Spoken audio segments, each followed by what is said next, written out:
Guys, 14th here for another video. So we are celebrating 100 subs on YouTube. At long last, my goal of the last 7 years has been met. I want to thank you guys for the support, as this is no small feat. We finally have our custom URL. This is what I've been aiming for a while now. Watch for a 100 sub video coming after this. Now on to the video. I'm going to be suggesting an Alchemy update. I am no balancing expert. I just made this because it sounded awesome. The Alchemy Island, Forbidden Sanctuary. It will require Alchemy level 25, Enchanting level 25, and Combat level 25 to enter. It is an island that spawns living metals as mobs, like gold, silver, and coal enemies. You spawn on the corner of the island. In front of you is the spawn sanctuary. To the right of spawn is the elixir cauldron, where you increase the duration of elixirs. To the far left of spawn is a black market that adds new elixirs. You can only buy elixirs using silver. Silver works like mithril powder. You can only get silver from killing enemies on the Forbidden Sanctuary. Far in front of spawn, there is a withered forest in the dark fog. The dark fog withers you if you don't have at least 1000 mana, which will wither you for 10% plus 100 true damage per second you're within the dark fog. Beyond the withered forest is the summoning circle of a suspiciously barren and withered land. In the inner summoning circle sits 8 coal and moss-covered pillars, holding a bizarre violet liquid. In the outer ring sits a summoning circle with 16 blood-red circles with 16 tall obsidian, coal, and moss-covered pillars, with pools of a very dangerous and ancient red substance. Yes, these pillars are for summoning truly difficult and formidable bosses. These bosses result in many deaths for endgame players. Fun fact, when you die, you become a floating specter. Specters need to return to the spawn sanctuary to be resurrected. Now onto the features of the Forbidden Sanctuary, mobs of old. Coal constructs are beings that have been mutated by living coal. Appearing to be zombified, they attack all that is near them, besides other coal constructs, with a rapid but low damaging attack.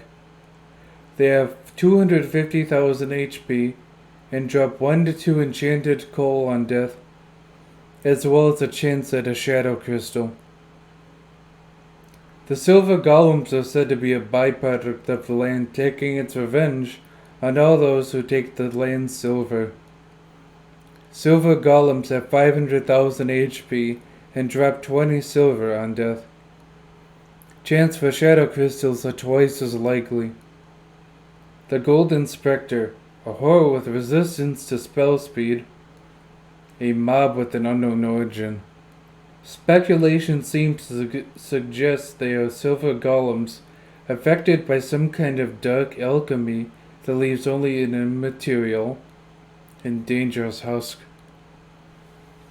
They have 10 million HP and drop 0 to 1 enchanted gold blocks on death, as well as 1 witch essence. If you get lucky and find a dark gatekeeper, you can get a void crystal. All mobs in Forbidden Sanctuary are immune to physical damage. They grant Alchemy XP on death and have 50% magic damage immunity, which makes this a mage's paradise and a berserker's worst nightmare. So we will start with elixirs.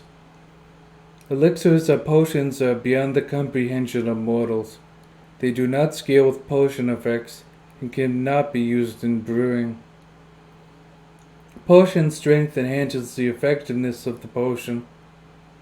This will increase duration, which will work like the farming update updated double drops to farming fortune. Spell speed increases the projectile speed and the speed to cast off another attack. If the item has a cooldown, instead reduce that cooldown by spell speed metrics, which reduces the cooldown by 0.5 base duration per 1 spell speed. The Jerry machine gun with a 100 spell speed would fire off twice as fast. This would effectively double the projectile speed.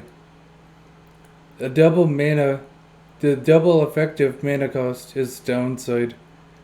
Sadly, this was thought of before the Jerry machine gun nerf. Rest in peace, JMG. New island-only materials. Silver is a new material used to craft better brewing materials. It can be used to buy an uncommon silver talisman from the black market that gives 5 potion strength, which costs 3 enchanted silver. Silver will be displayed as silver, enchanted silver, and super enchanted silver. Each enchanted silver is 160 silver, and each super enchanted silver is 160 enchanted silver. This will be a sort of medieval currency exchange. As this is a different island, not all people on that island accept the same currency as the others. Shadow Essence is used to craft the Alchemist Cauldron and upgrade the Alchemy relic. It is an ancient and volatile material to work with. Witch's Essence, used to craft and upgrade the Alchemist Cauldron through dark and questionable means. Void Essence is a material that is used to craft powerful weapons that wield both physical and immaterial power. As you explore the island and find some enemies, you may find a gatekeeper among them. They will drop a shadow crystal, which is used to summon the shadow construct. After defeating a massive threat, you can summon a far greater one. As you continue farming the harder and harsher mobs, you may find a dark gatekeeper. The most trusted of gatekeepers hold the greatest of responsibilities. Use 16 of these to summon the Void Spectre. The 2 ancient elixirs of legend, the elixir of crying obsidian and the elixir of witch's wrath, based in the sorrow of 1,000 trapped souls. Burn your enemies for 10% affected by ability damage of your magic damage for 10 seconds. Enraged by the madness and isolation, feel the rage of the nameless witch. Ravage your enemies by breaking the attack speed cap for attacks and spells. Bosses of horror and legend. All bosses have the same boss damage calculation as the Ender Dragon, except all bosses are immune to physical damage, including bows. The Shadow Construct, a massive obsidian guardian with 50 million HP, that drops 50,000 alchemy XP and 10 Shadow Essence on death, has the chance to get a Shadow Pet and a Praise RNG's material, the Shadow Wand. The Shadow Construct uses a hammer that does massive knockout damage and effects like the Endstone Protector. Only uses wind-up hammer smashes and spins to deal damage. The Shadow Construct Lord, a far more tactical and intelligent creature. A horrific 100 million HP that drops 250,000 alchemy XP and 100 Shadow Essence on death. Extra drop of elixir of crying obsidian to the top 10 who dealt the most damage. The boss, of course, is immune to this effect. Dual wielding 2 large swords, the Shadow Construct does damage from all sides at the cost of less damage. Wherever you stand in the boss's area, you are taking damage. A severe boss, the Void Spectre, standing in an incredible 250 million HP, wielding a large scythe that does moderate damage but massive DPS, with an intelligence as far above the others.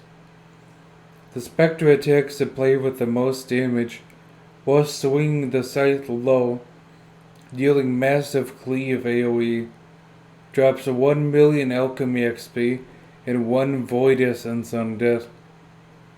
Has a rare chance to drop Elixir of Witch's Wrath.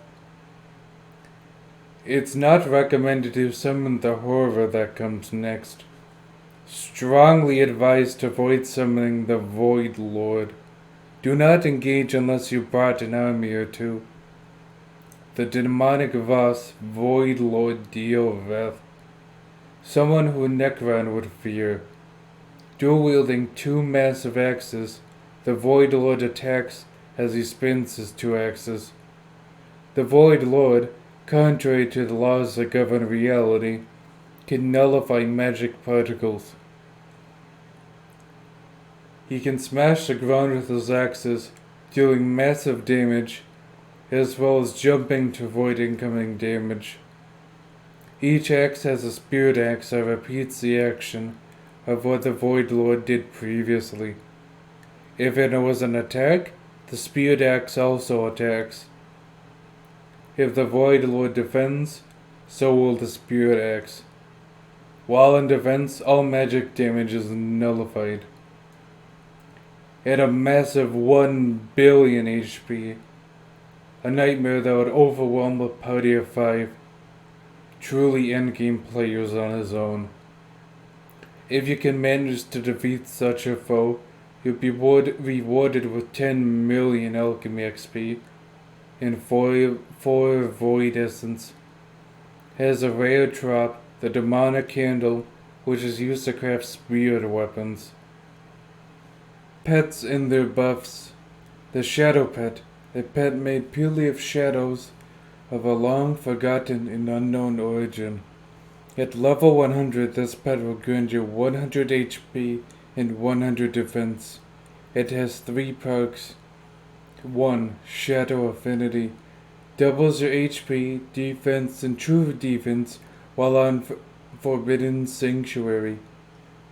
This will allow for better survivability, since you can only use mana to damage mobs on the Forbidden Sanctuary. Alchemic Reconstitution. All damage, strength, crit damage, and damage boosting stats are converted to 200% mana. This takes your raw damage stats and converts them to 2x mana. This also includes damage boosting stats.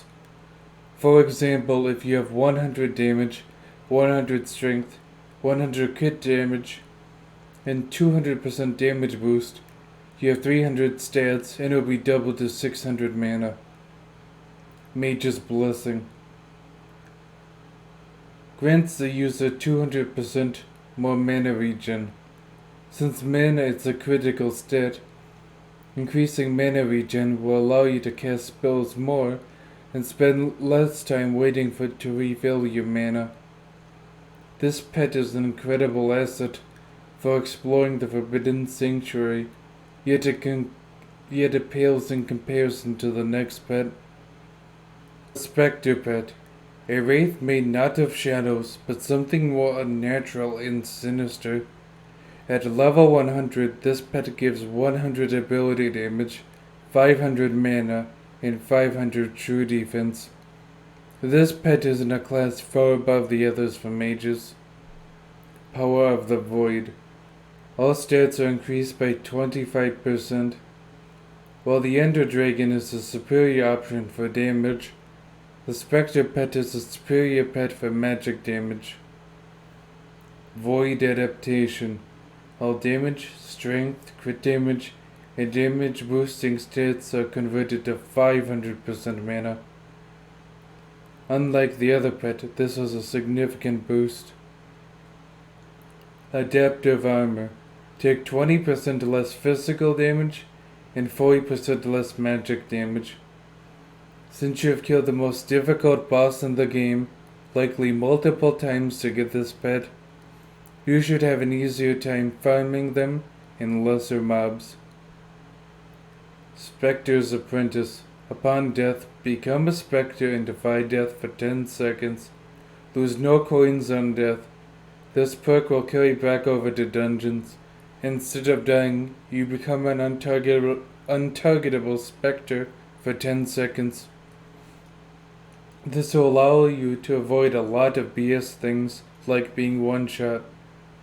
Not only will this be a huge buff, but a massive QOL pet. Violet Elixir of Crying Obsidian grants the elixir effect of Crying Obsidian. So that's what the purple liquid on the owls is. Red Elixir of Witch's Wrath grants elixir effect of Witch's Wrath. So that's what the red liquid on the owls is. These elixirs grant uncraftable effects that are beyond the comprehension of modern alchemy.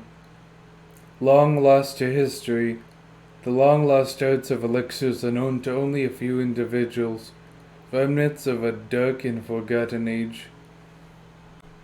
The long-lost art of spirit tools and spirit weapons.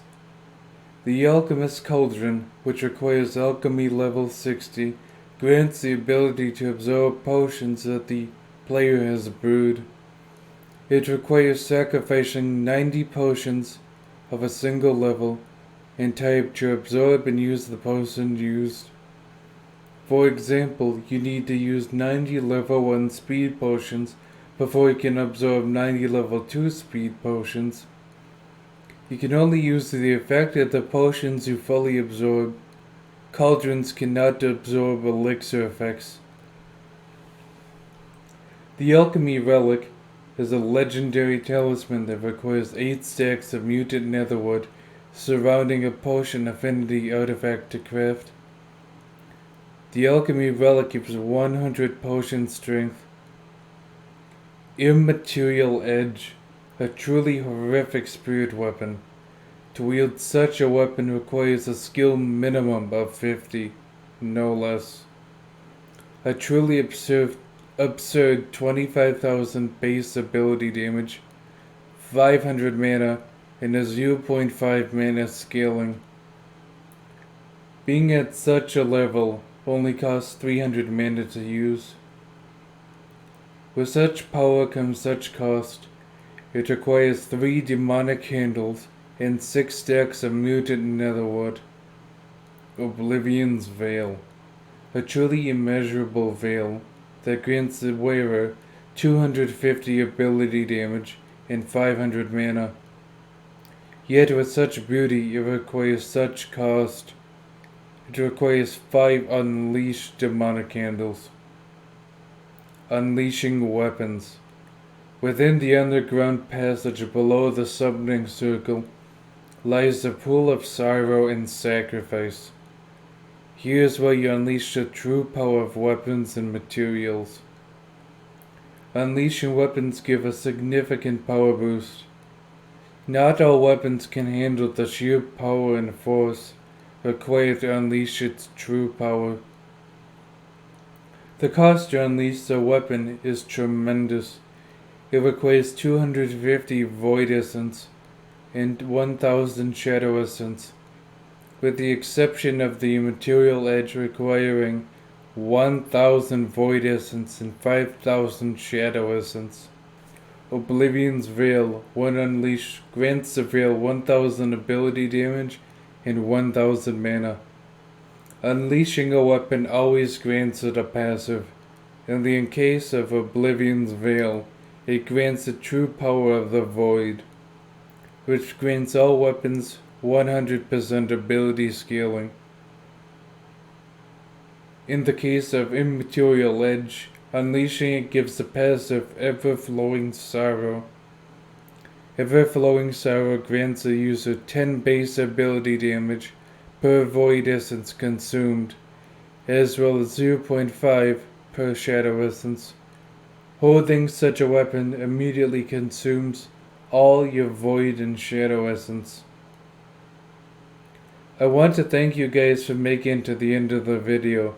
If you enjoyed the video, give a like, comment, and subscribe if you like. As always, catch you guys next time. Prime out.